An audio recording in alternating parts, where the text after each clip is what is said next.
बिस्मिल्लाहिर्रहमानिर्रहीम अस्सलाम वालेकुम वरहमतुल्लाहि वबरकातुहू د مونږ عثمان الله دی مو بیس انګلیش کړی دی د یو اس ټي وی نه مو یې اکیډمي په پروسه کړی دی چې هغه د ډاکټر وارث خان ټیلیویژن اکیډمي په نوم باندې ده تاسو د مو سره په سکرین باندې تاسو لیدل هشي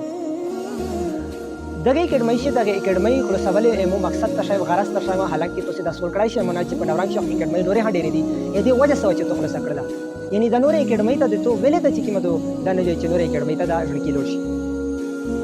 دغه جو دغه د چې ځان یعنی چې بالکل دغه اکیډمي ته دسی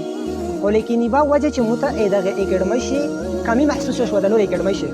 ان په نوران شي لوی ډېر اکیډمي دي چې په ایشي با جانا هوا مشهور اکیډمي جان انګلیش په نوم باندې دو جیا یعنی جان انګلیش اکیډمي او څه توس امو سره تاسو د سکرین باندې تاسو دا امو خوش کیسو لیدا شي جان احمد جان صاحب دا اکیډمي دی کلی ګراوند سره دا اکیډمي دو او د دنیاوي سبق په خاص کر انګلیش انګریزي لو بهترینه طریقې سره چې کومه دو لوی بهترینه طریقې سره دی د تشریح زه خپل اده شاګرد پته شوم او زه په دغه باندې فخر کوم چې زه د شاګرد پته شوم ولیکن بیا هم داسې ډېر نور اکیډمي دي چې په هغه شی مو یو شت یو شي کامي محسوس کړل اکامي سره دو اخ سکولې شه او اکیډمي شي مو محسوس کړی دو اکامي دغه دوی چې کله ها اکیډمي طرف ته ځړکی لور شي نو اورته ظاهر خبره دو د دنیاوي علوم حاصلوي او حاصلوي ها حاصلي حق ولیکن یو کمی په شوی چې هغه د هغه نه د فرعي کادای دی سکول نه وی پرایویټ سکول نه وی یا کنور سکول نه وی یا د اکیډمي نه نو یو شي کمی په شي هغه کمی دغه وی چې د دین دته بنیادی د دین علم نه وي پته که هغه د دین د منځ ځای کړي رادو کا زکوت ته قدمه سایل دی یا د دې خپل منځ ځای چې منځ ته سرنګي کلمې چې فرض صفای دي واجب سنت مستحب یا د انده چې کوم صفای دي او د ستریکا دو یا ور سره د مسنون د وګونه چې کوم دي یعنی تبلیغ ملګری وی کنه چې 24 غنټه ژوندۍ چې ته په تیروي شه د مر علم پتو فرض ده نو دغه کمیله وجه چې دغه کمی په نورې اکیډمي شمول دي نو مو د کمی محسوسول له وجه نه مو د دې سره اراده وکړه چې کله نن د اکیډمي یا دغه اکیډمي خلوص نه ک او دغه کمی دغه سرهونه وي او دا ژوند کې دغه رنګ ادي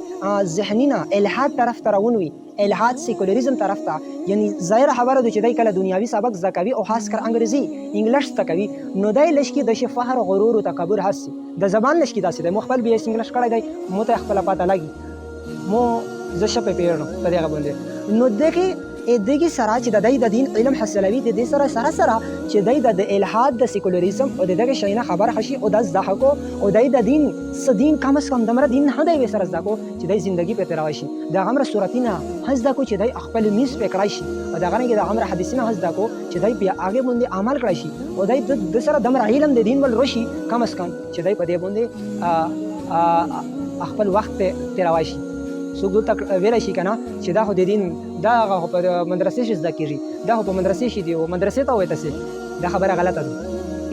په واغه دا صحیح ده چې مدرسې شي زده کیږي او کته یې په جماعت شي زده کیږي کته یې اکیډمي شي زده کوي شي کنه او بل سره دا خبره چې تاسو مدرسې ولغه چې تاسو ته وي بس به په تو چې تبر شي الرجی دي شي ځنه علماء ته خو ته ورنه کېږي نه ایګ نه هوته چې کیموي ایګ سره خو ته لاګی نه نو دغه وجه مو د محسوس کړه چې یو اکیډمي د ډاکټر وارث خان ټیلیویژن اکیډمي په نوم د تاسو ته سره په سکرین باندې راشي اذان هوا کا بیا د بیمه چې کیمه دغه شي ان شاء الله اده شوري دي تاسو د هلو پستای شي په دې ان شاء الله د تاسو بچیون مستقبل جوړیږي دین نه جوړیږي دنیا نه جوړیږي السلام علیکم ورحمت الله وبرکاته